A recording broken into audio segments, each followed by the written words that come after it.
Sebanyak 400 ekor kucing hidup berjaya diselamatkan oleh pihak berkuasa Vietnam selepas mereka melumpuhkan sebuah sindiket jenayah mencuri haiwan peliharaan yang dipercayai bakal disembelih untuk dijadikan hidangan makanan.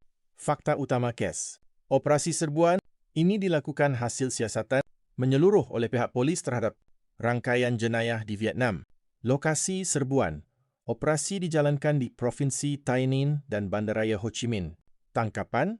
Seramai 9 individu ditahan kerana terlibat dalam kegiatan mengumpan, mencuri dan mengumpul haiwan peliharaan ini. Modus operandi. Suspek mengaku telah menjalankan aktiviti haram ini selama 3 tahun di selatan Vietnam.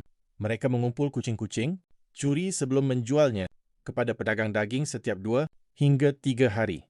Rampasan tambahan. Selain 400 kucing yang hidup, polis turut menemui 80 bangkai kucing yang diawet di dalam balok ais serta 21 ekor kucing lagi di sebuah premis perniagaan berasingan.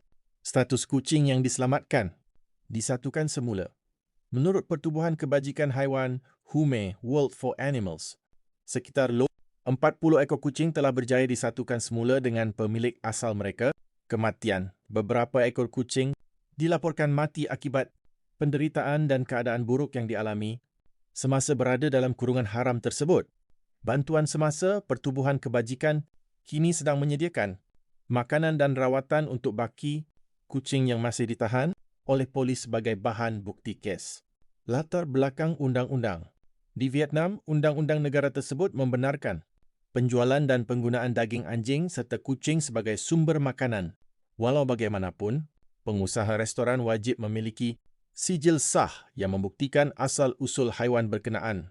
Sindiket ini ditumpaskan kerana memperoleh haiwan tersebut secara haram melalui aktiviti kecurian haiwan, peliharaan penduduk tempatan,